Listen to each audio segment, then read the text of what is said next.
அப்துல் கலாம் பதவியேற்று முதல் நாள் அந்த ஜனாதிபதி மாளிகைக்குள் நுழைகிறாராம். அவர் நுழையும் போது வாசல்ல ஒருத்தன் இந்த பெரிய உயரமா வெள்ளை ட்ரெஸ் போட்டு விசிறி வச்சு தலைப்பை வச்சு நிக்கிறான். இவரை பார்த்தோன்னா பட்டுல உட்கார்றான். இவர் பார்த்தாரு, என்னடா வந்த உடனே பட்டுன்னு எழுஞ்சாதான மரியாதை, இவன் உட்கார்றானே, என்ன உட்கார்றான்னு பார்த்தா உட்கார்ந்து ஷூவை கேட்ட போயிருக்கான்.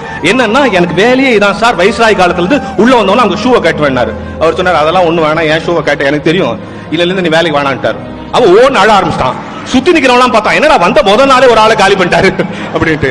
அவன் ஒண்ணு அழுதுட்டு அப்படி 4 கையை காட்டினான். வாட் இஸ் சேயிங், என்ன சொல்றாரு? இல்ல அவனுக்கு 4 பசங்கன்றாரு. ஓ சரி சரி, அப்ப இந்த வேலை வேணாம், பின்னால முகல் தோட்டம் இருக்குல்ல, அதுல போய் தண்ணி தெளிக்கிற வேலையை பாரு நம்ம சுட்டார். தண்ணி தெளி பூ தொட்டி 5 வருஷம் முடியுது. பதவியை விட்டு 2 சூட்கேஸோட அந்த வெளியே வராரு. வெளியே வந்தா பட்டு நின்னு, நான் முதல் நாள் ஒருத்தனை அங்க அனுப்பிச்சேன்ல, அவனை கூப்பிடுனாரு. ஏன் அவனை கூப்பிட சொல்றாரு? கூப்பிட்டு வந்தாங்க. வந்தவன சொன்னாரு, என்னமா அன்னைக்கு உன்ன வேலையை விட்டு எடுத்துட்டாங்கன்னு அழுது, இன்னைக்கு என்ன வேலையை விட்டு எடுத்தாங்க தெரியுமா அப்படின்னு சொல்லிட்டு இது இல்ல செய்தி அப்படின்னு சொல்லிட்டு, நீ அந்த தண்ணி தெளிச்சல, அந்த 2 தண்ணியை வாளி கொண்டு என் சூட்கேஸ் மேல தண்ணி தெளியான்னாரு. ஒன்னும் சுத்தி இருக்கிற ஆள்லாம் அந்த PM நாயர் ஒருத்தர், அவர் எழுதின புத்தகத்துல தான் நான் படிச்சேன்.